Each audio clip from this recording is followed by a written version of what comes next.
서울에 유명한 산들이 많이 있습니다. 북한산, 도봉산, 그리고 서울 남쪽에 있는 대표적인 산이 관악산이죠. 그리고 저희 교회가 위치해 있는 곳이 또 관악구입니다. 우리 교회 옆에 있는 산자락도 관악산의 줄기라고 보면 되겠죠. 여기서는 관악산 정상이 잘 보이지 않지만 조금 시야가 트인 곳에 가면 관악산 정상이 보입니다. 관악산 정상에 제가 한두 번 정도 학교 다닐 때, 고등학교 때 올라갔던 기억이 있습니다. 그런데 그 관악산 높은 멋지게 생긴 그 산을 또 꼭대기를 이렇게 살면서 일부러 바라보는 적이 거의 없는 것 같습니다. 우리 성도님들이 사시는 지역에서 또 어디 또 다른 데 가서 아주 멋진 산, 높은 산이 있다면 그 산을 바라보는 일이 생각해 보면 그렇게 많지 않다는 거죠. 즉 우리가 눈을 들어서 고개를 들어서 높은 곳을 바라보는 일들이 일상에 별로 없다는 겁니다. 일상의 여러 일들 때문에 그것에 집중하다 보니 아래를 바라보고 앞만 바라보는 경우가 많이 있다는 겁니다. 시편 121편 1절과 2절에 이런 시편 고백이 나옵니다. 내가 산을 향하여 눈을 들리라. 나의 도움이 어디서 올까? 나의 도움은 천지를 지으신 여호와에게서로다. 이렇게 노래하고 고백하고 있습니다. 시편 121편은 우리가 오늘 예배 전에 찬양드린 하나님은 나를 지키시는 분, 이 복음성가의 가사로 인용된 말씀입니다. 하나님께서 환난과 여러 고난에도 나를 버리지 않으신다, 함께 하신다, 낮의 해와 밤의 달도 나를 해치 못한다. 이런 고백들이 시편 121편에 기록되어 있고 고백되어져 있습니다. 그리고 이 시편 121편에는 성전에 올라가는 노래라는 제목이 붙어 있습니다. 이 성전은 두말할 필요 없이 예루살렘 성전이고요. 예루살렘 성전은 그 예루살렘 자체가 우리말로 하면 산 꼭대기 정상이기 때문에 그 성전을 올라갈 때는 마치 높은 산을 보고 정상을 올라가듯이 그 성전을 향해 바라보면서 눈을 들어서 올라간다는 그런 고백이 담겨져 있는 것입니다. 위치적으로 예루살렘이라는 높은 곳, 거기서도 가장 높은 곳에 있는 성전을 보기 때문에 눈을 들고 고개를 들지만 또 한 가지 믿음의 고백에서 본다면 우린 믿음의 성도는 눈을 들고 고개들을 들고 그래서 하나님을 바라보는 존재라는 사실입니다. 우리가 잘 아는 유진 피터스는 이 시편 121편에 대해서 이렇게 설명했습니다. 대양에 있는 모든 물로도 작은 배 하나를 침몰시킬 수 없다. 그 배 안에 물이 들어가기 전까지는. 마찬가지로 이 세상에서 당하는 그 어떤 일도 우리를 흔들 수 없다. 그것이 우리 내면으로 침투하기 전까지는. 아무리 물이 많고 깊다고 할지라도 그 배에 작은 배일지라도 물이 들어가지 않는 한 배가 침몰되지 않습니다. 아무리 사람의 삶에 고난과 환난이 가득할지라도 그 내면까지 침투해서 사람을 움직이지 않으면 그것에 사람이 넘어지지 않는다. 우리를 넘어뜨리고 주저앉게 하는 많은 시련과 환난과 어려움 중에 우리가 쓰러지지 않을 수 있는 유일한 길은 우리의 눈을 들고 고개를 들어서 우리의 여호와 하나님 되시는 우리 주님 바라볼 때 우리가 흔들리지 않고 믿음으로 굳건하며 견디며 승리하는 삶을 살 수 있는 것입니다. 자, 하나님을 바라본다. 눈을 들어서 하나님 바라본다. 이런 시편의 고백을 신약에서 다른 말로 좀 바꾸어서 표현한다면 오늘 본문에 나오는 위의 것을 찾으라, 위의 것을 생각하라, 이렇게 바꿀 수 있을 것입니다. 바울이 오늘 3장 1절에서 위의 것을 찾으라 그랬거든요. 시편 기자가 고백했듯이 하나님을 바라보는, 눈을 들어 산을 바라보면서 그 모든 광대한 자연을, 높은 산을 만드시고 인생을 창조하신 하나님을 바라보는 그 믿음이 신약에서는 위의 것을 찾으라 라는 말로 대치될 수도 있다는 것입니다. 자, 이 말씀은 골로새 교회에 보낸 사도 바울의 편지의 일부인데, 이 골로새 교회는요, 바울이 직접 세운 교회가 아니라 그의 동역자인 에바브로에 의해서 세워진 교회입니다. 바울은 그를 통해서 골로새라는 지역의 교회가 세워진 것을 들었습니다. 그리고 그 교회의 상황과 형편을 듣고 이 골로새서를 기록한 것입니다. 자, 바울이 골로새서를 쓴 곳은 우리가 바울 서신을 13개라고 보는데, 그 중에 분류할 때 목회서신, 옥중서신 이렇게 분류하기도 하는데, 골로새서는 옥중서신으로 들어갑니다. 옥중서신에는 에베소서, 빌립보서, 골로새서, 빌레몬서, 이 4가지가 감옥에서 바울이 썼다 그래서 옥중서신입니다. 그리고 골로새서는 바울이 여러 군데 감옥에 갇혔었는데, 전통적으로 로마의 감옥에 있을 때, 우리가 지난 여름에 보았던 바울을 따라가는 순례, 그게 목적지가 로마 아니었습니까? 로마가 도착해서 그가 연금 가택되잖아요. 거기서 쓴 것으로 전통적으로 추측하고 있습니다. 자, 그러면 골로새는 어디인가? 소아시아, 오늘날 튀르키예 내륙에 있습니다. 튀르키예 내륙 서남쪽에 보면 루고 계곡이 기다랗게 늘어서 있는데, 그 계곡 사이로 세 도시들이 인접하여서 아주 긴밀한 관계 속에 있었습니다. 세 도시가 어디냐면, 첫 번째 골로새, 두 번째 라오디게아, 세 번째 히에라볼리입니다. 골로새서의 마지막 장인 4장 13절에 이 세 도시의 이름이 나옵니다. 골로새서는 당연히 있고요. 그 다음에 라오디게아, 히에라볼리. 자, 이 세 도시는 서로 한 10에서 20km 정도 가깝게 인접해 있었습니다. 서로 밀접한 이웃 도시였습니다. 그리고 세 도시 모두에 교회가 있었습니다. 라오디게아에 세워진 교회, 즉 라오디게아 교회는 우리에게 익숙한 것은 요한계시록 때문입니다. 요한계시록에 소아시아 7교회가 나오는데 그 중에 한 교회가 라오디게아 교회이죠. 특히 라오디게아 교회는 예수님께 큰 책망받았습니다. 왜? 너희의 믿음이 뜨겁지도 않고 차지도 않다. 그래서 책망받은 교회입니다.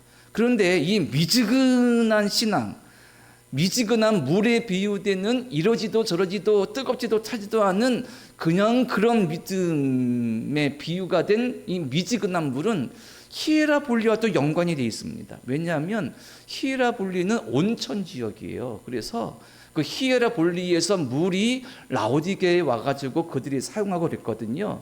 뜨거운 온천물이 오다가 식어버려서 미지근해진다는 것입니다. 그래서 미지근하다는 것은 라오디게아 교인들에게 아주 실생활에서 느껴지는 것이었거든요. 그런 의미에서 인용된, 그리고 서로 긴밀한 어떤 관계 속에 있는 도시였습니다. 나중에 기회가 된다면 이 세 도시, 그리고 라오디게아, 히에라볼리에 대한 말씀도 함께 좀 나눌 기회가 있었으면 좋겠습니다. 자, 바울은 이 두 도시와 인접해 있는 골로새 교회에 편지 씁니다. 이 골로새 교회가 이방 종교와 유대교의 영향으로 우리 기독교의 복음의 진리를 잘못 깨닫고 잘못 해석하고 이해해서 이상하고 잘못된 신앙으로 나가고 있었기 때문입니다. 골로새서에 보면 이단적인 요소들이 많이 언급됩니다. 예를 들면 그럴듯한 철학을 가르치는 거짓 교사들, 그리고 천사 숭배하는 모습들도 나옵니다. 그들은 우리 예수 그리스도의 주권적인 능력과 은혜를 믿었습니다. 하지만 현재, 즉 현세의 인간의 운명을 붙들고 있는 것은 하급신들이라고 믿었어요. 그래서 그 하급신들 중에 뭐도 있냐면 천사도 있는 겁니다. 그래서 마땅히 하나님을 섬기는 사람이라면 하나님, 우리 주 예수 그리스도를 섬겨야 되는데 천사까지 경배하고 있었던 겁니다. 더군다나 여기에 유대교의 영향으로 말미암아 할례, 절기, 초하루, 안식일 이런 율법의 규정들을 철저히 지켜야 너희가 구원받는다고 이렇게 가르쳤습니다. 자, 고대 철학자 시세로는 그의 기록에 따라 보면 이 골로새, 라오디게아, 히에라볼리 이 세 도시 지역에 유대인 남자만, 그러니까 디아스포라 유대인 남자만 한 10,000명이 있었다고 합니다. 그러니까 엄청난 숫자의 유대인들이 그 지역에 살았던 겁니다. 그러니까 처음 예수를 믿는 교회가 세워졌지만 유대교의 영향이 상당히 미치고 있었다는 사실입니다. 자, 이런 이교적인 유대교적인 영향 가운데 이 성도들이 어떤 잘못된 생각을 갖게 되었냐면, 구원을 받는데 예수만 믿는 것으로는 조금 부족하다, 그렇게 생각한 것입니다. 어떻게 복음을 그렇게 단순할 수 있느냐? 어떻게 구원이 단순할 수 있느냐? 우리가 구원받는 것은 예수 그리스도를 믿고 고백하는 것으로 충분한데, 이 사람들이 생각해 보니까 이교 우상 숭배의 가르침을 듣고 유대교의 생각들을 들으니까 그렇게 구원받는 것이 간단하다면 그게 진짜일까? 이런 생각들이 드는 거예요. 그래서 규칙도 지키고 모두 열심히 좀 하고 그래야 구원받는 거 아닌가, 이런 생각에 빠지게 됩니다. 그래서 오늘 본문 21절과 22절에서 바울이 그러한 것들을 잘못됐음을 말합니다. 이런 것들, 그러니까 율법이나 규례를 지키는 것, 그런 것들은 한때 쓰이고 없어지는 것들이고 인간이 만들어낸 교훈이다. 그런 것들이 때로 지혜로워 보일 수 있고 믿음 좋아 보일 수 있으나 구원에는 어떤 의미도 없다, 이렇게 말합니다. 그렇습니다. 복음은 단순합니다. 다른 것이 필요 없습니다. 오직 예수 그리스도의 십자가의 죽으심과 부활을 믿고 고백할 때에 우리는 하나님의 자녀가 되며 구원받는 백성이 됩니다. 바울은 이 간단하고 단순하지만 너무나 명확한 능력 있는 이 복음의 진리를 오늘 본문에서 이렇게 한 문장으로 말하고 있는 것이지요. 위의 것을 찾으라. 너희 주변에 잡다한 이교도적인 가르침들, 유대교의 어떤 외적인 어떤 형적인 열심들, 그런 것에 흔들리지 말고 위의 것을 찾으라. 위의 것이 무엇인가? 오늘 보면 3절 말씀에 보면 이렇게 말합니다. 이는 너희가 죽었고 너희의 생명이 그리스도와 함께 하나님 안에 감추어졌음이라. 감추어졌다. 오늘 말씀은 조금 난해합니다. 그래서 오늘 말씀을 풀어갈 때에 하나님 안에 감추어졌다, 이 표현을 통해서 위의 것을 찾는 것은 무엇인지, 또 생명은 무엇인지 함께 은혜를 나누고자 합니다. 먼저 오늘 말씀에 세례에 대한 부분들이 좀 담겨져 있습니다. 물론 직접적으로 세례에 대한 말은 없으나 의미가 담겨져 있는 거예요. 제가 지금 3절 읽어드렸는데 3장 2절과 3절 보면 이렇게 바울이 말합니다. 자, 위의 것을 생각하고 땅의 것을 생각하지 말라. 이는 너희가 죽었고 너희 생명이 그리스도와 함께 하나님 안에 감추어졌음이라. 아멘. 자, 먼저 위의 것을 찾으라, 생각하라 했는데 표준 세번역 성경은요, 위의 것을 찾으라 이 말을 위의 것을 추구하라 이렇게 번역했습니다. 자, 위의 것을 찾으라, 추구하라, 생각하라. 위의 것은 무엇일까? 우리가 우리의 범주 내에서, 능력 안에서 이해할 수 있는 그런 말로 표현해 본다면 하나님이 위에 계시니 하나님 뜻이 될 것이고 하나님 나라가 될 것이고 변하지 않는 진리가 될 것이고 그 진리는 복음이니 위의 것은 진리, 생명, 하나님 나라, 하나님, 예수 그리스도를 바라보고 찾는 것이죠.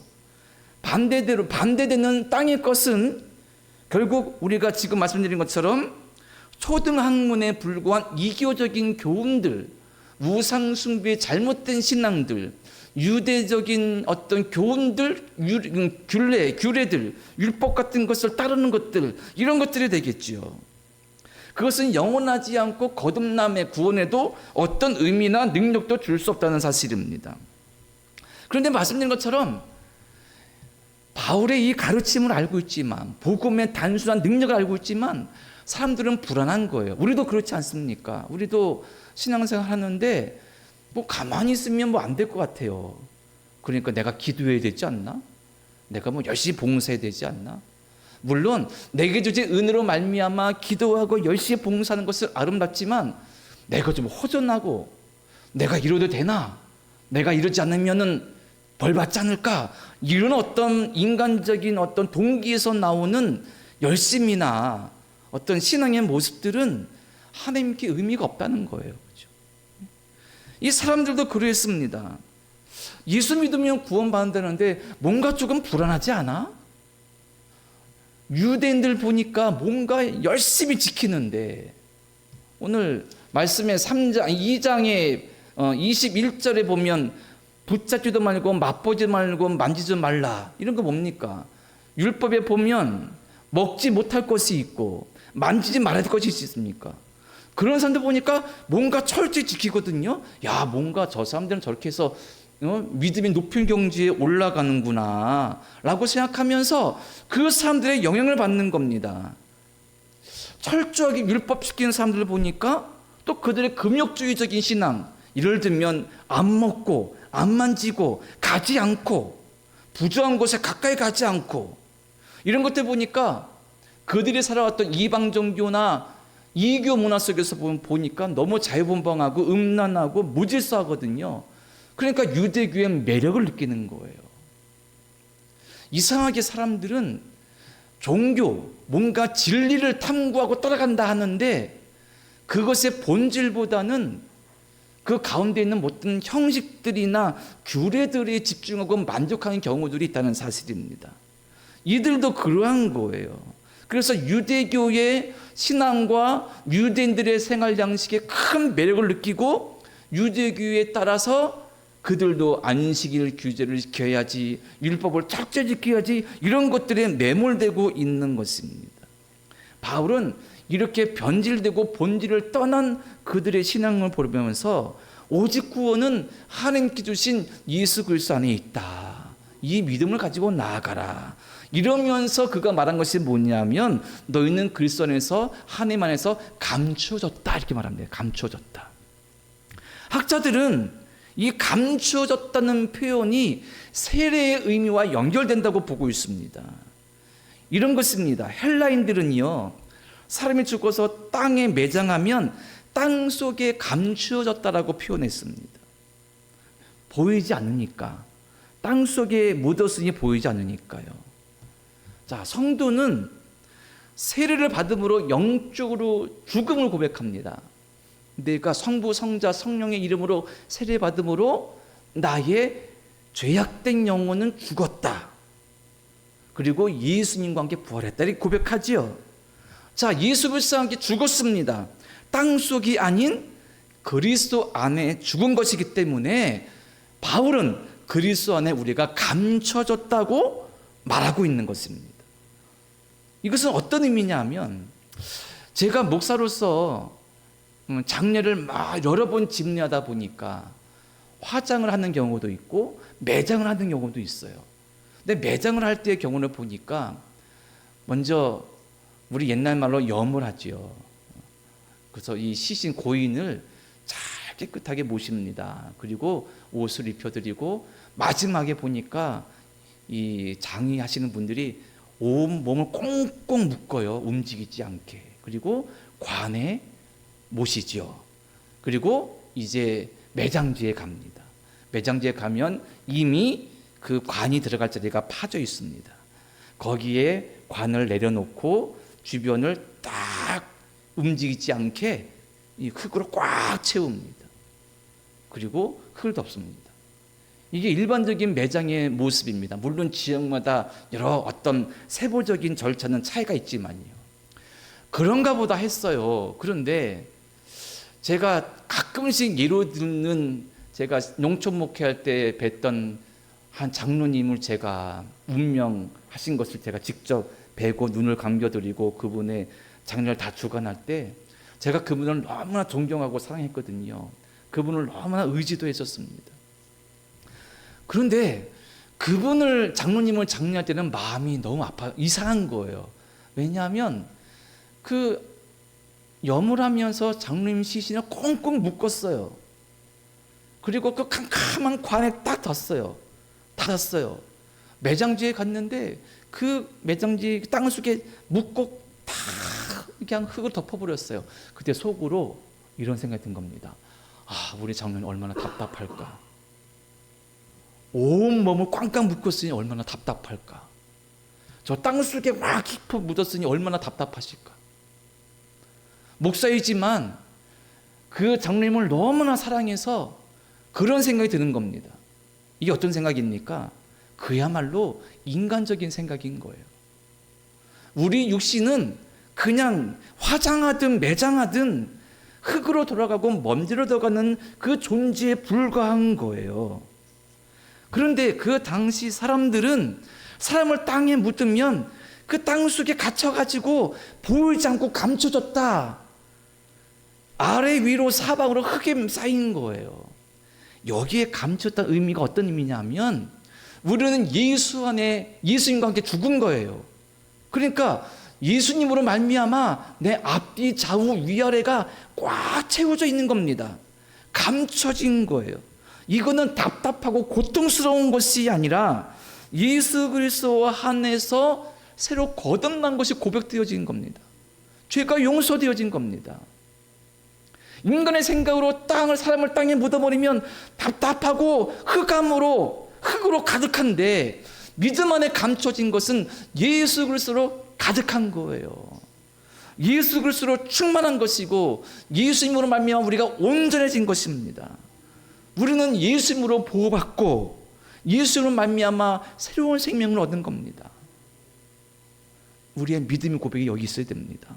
바울이 말하는 바 감추어뒀다가 금인 거예요. 우리는 예수 그리스도로 가득 꽉 채워져 있습니다.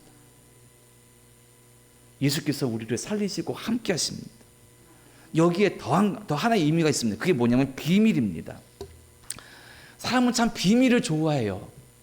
내가 몰래 가족 모르게 비자금을 어디다 숨겨놨어요. 비밀입니다. 마음이 좀 든든할 때가 있죠. 아쉽기는 저는 그런 비밀 비자금이었거든요. 그런데 어디 감춰놨어요. 나만 알아요. 얼마나 마음이 든든하겠습니까? 물론 옛날에 아니고 지금까지 이런 종교들이 있습니다. 미르 종교라고 부를 수 있는 종교들. 이상하게 자기들끼리 모여서 뭐 막 해요. 숨어서. 알려지는 거 원치 않아요. 새로운 사람이 오면 이상한 가입식을 하면서 뭔가 이상한 짓들을 해요. 그런 종교들을 우리가 흔히 미르 종교로 하는데 그 미르 종교와 같이 뭔가 신비스럽고 뭔가 감춰진 것은 비밀스러운 것은 아주 신비스럽다고 생각하는 거예요. 자, 여기에 감춰졌다는 것에 그런 의미가 있습니다. 바울 당시에 헬라의 거짓 교사들은 소위 지혜의 책이라는 것을 아포크리포이라고 불렀습니다. 그런데 바울이 말한 바 감춰졌다는 사용된 단어가 이 소위 당시 거짓 교사들이 말하는 지혜를 얻을 수 있는 책이란 단어에 쌓여진 말에 파생된 단어입니다. 그와 연결된 단어라는 거예요. 그러니까 무슨 말이냐 하면 바울이 너희는 그리스도 안에 하나님에 감춰졌다 이렇게 말했는데 그 말을 풀어서 말하면 이런 뜻입니다. 너희에게 지혜의 보물은 너희가 가지고 있는 비밀의 책 가운데 감춰져 있다고 말한다. 하지만 우리에게는 그리스도가 지혜의 보물이다. 우리들은 그리스도 안에 감춰져 있다 이렇게 말하고 있는 겁니다. 우리에게는 비밀이 있습니다. 주를 모르는 사람들은 다른 비밀을 좋아하고 다른 비밀을 궁금해하지만 우리에겐 비밀이 있습니다. 그 비밀을 원하면 예수 그리스도를 아는 비밀입니다. 세상은 그 비밀을 알지 못합니다. 세상은 그 비밀을 들어도 거부합니다. 세상은 그 비밀을 알고 싶어 하지 않습니다. 하지만 우리는 예수께서 나의 구주 되심을 믿습니다. 이것이 감춰진 비밀입니다.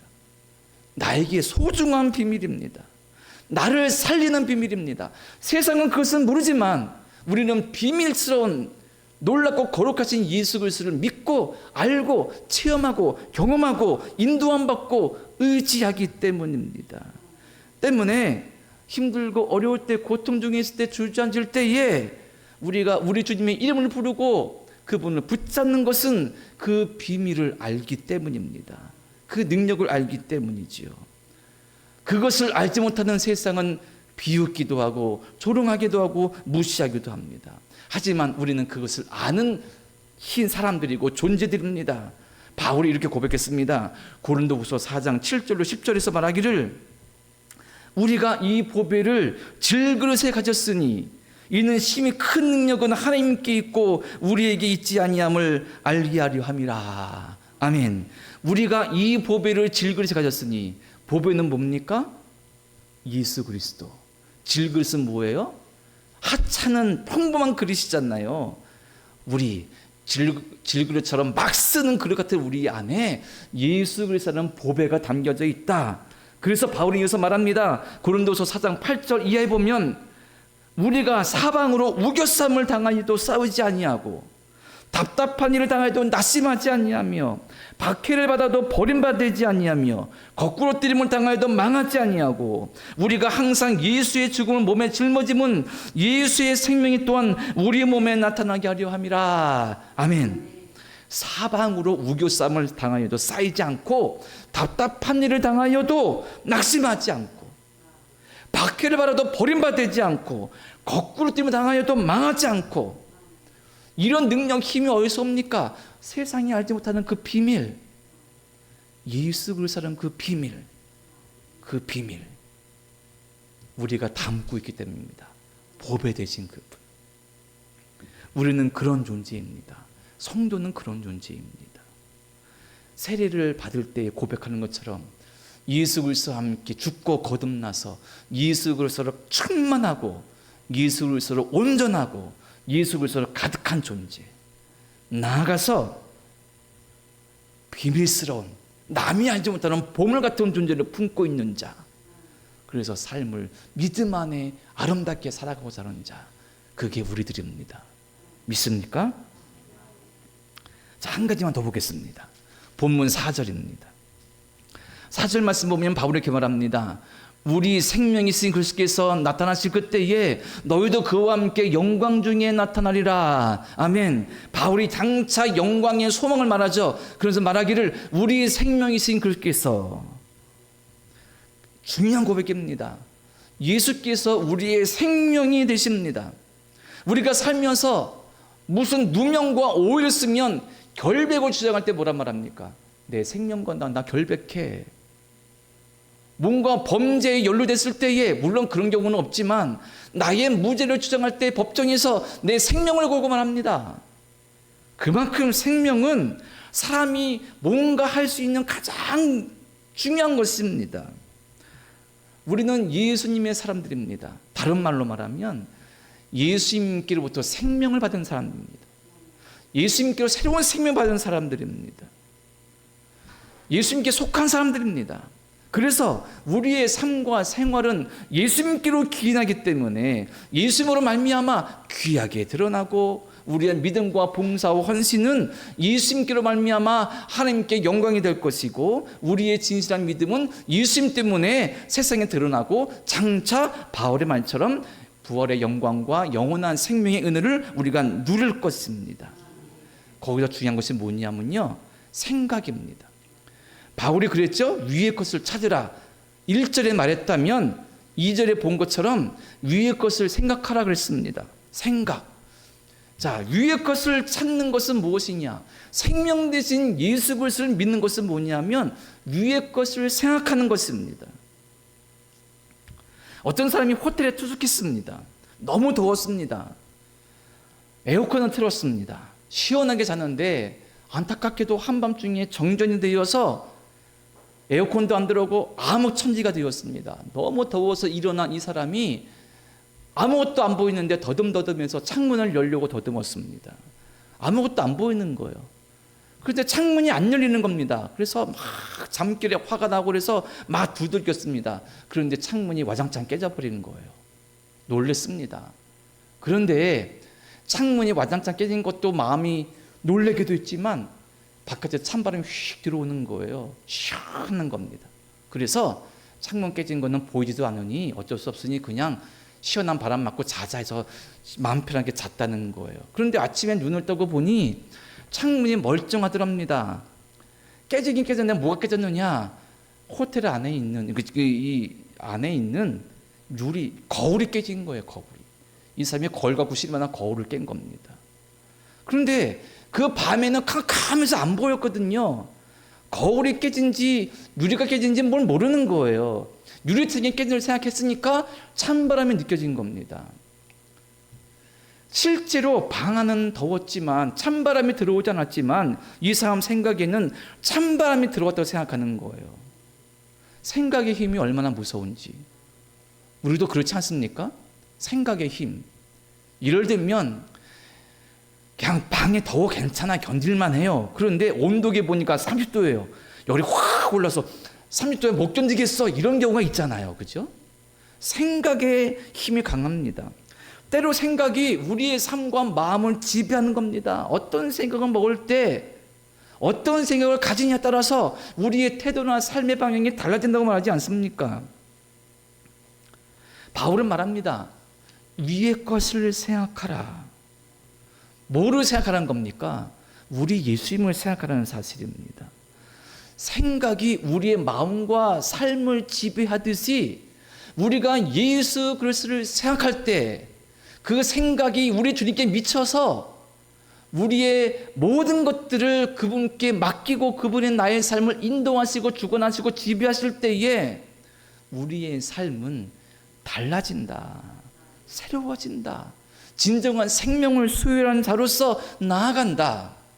우리의 믿음은 생각을 주께 향하는 것이 있습니다. 그리고 나아가서 생각에 머무르면 안 됩니다. 그 생각한 되어진 것이 우리의 삶에 실제적으로 역사해야 됩니다. 생각에 머무르면 그냥 생각이고 허상입니다. 우리의 생각이 주께 있다면 우리 주님은 분명히 우리의 생각을 통하여 역사하셔서 우리를 인도하시고 그분을 신뢰하게 하시고 믿게 하시고 의지하게 하실 것입니다. 사랑하는 성도 여러분, 우리가 그분을 믿는다면 생각한다면 그분처럼 살고자 결단하시기 바랍니다. 그분을 믿고 기도했다면 응답하실 것을 확신하시기 바랍니다. 그분께서 진리된 것을 믿는다면 그 진리 되신 예수 그리스도를 붙잡으시길 바랍니다. 이렇게 주를 생각할 때에 우리의 삶은 진정 풍성해지고 은혜가 넘칠 것입니다. 말씀을 마칩니다. 바울이 여생 마칠 때까지 골로새를 방문했는지를 알 수 없습니다. 아마 그가 직접 골로새를 방문해서 그 성도들에게 설교하고 나눌 기회는 별로 없었을 것입니다. 시간적으로 볼 때 그렇습니다. 하지만 그가 직접 골로새 교인들과 얼굴을 맞대어 보지 못했으나 그들에게 준 가장 귀한 신앙의 깨달은 교훈이 있습니다. 뭐냐면 위의 것을 찾으라. 위의 것을 생각하라. 우리 무엇을 찾고 있습니까? 무엇을 생각하고 있습니까? 무엇을 바라보고 있습니까? 주님 바라보시고 하나님 나라 바라보시고 우리 예수님 사랑 생각하시고 우리 예수님이 함께 하시면 묵상하시고 마음속에 품으시고 그것을 위해 기도하시기 바랍니다. 주님, 제가 주님 바라보겠습니다. 주님 찾겠습니다. 주님 생각하겠습니다. 그래서 말씀 읽고 찬송하며 기도하며 살겠습니다. 저를 인도해 주세요. 저를 지배해 주세요. 제 모든 삶을 도와주세요. 이렇게 위를 보는 사람, 위를 보는 성도, 위를 찾고 생각하는 성도가 되어서 우리 주님과 함께 나갈 수 있는 삶으로 영광 돌리는 저와 여러분 되시기를 간절히 축원합니다. 기도드립니다. 우리 주님 사랑합니다. 찬양합니다. 감사합니다. 우리가 주님을 바라보기 원합니다. 옆에 있는 것, 아래에 있는 것 바라보며 열심히 살아가지만 정작 우리의 생명 되시며 우리의 전부 되시며 감추어진 보물 같으신 예수님을 바라보지 못할 때가 있습니다.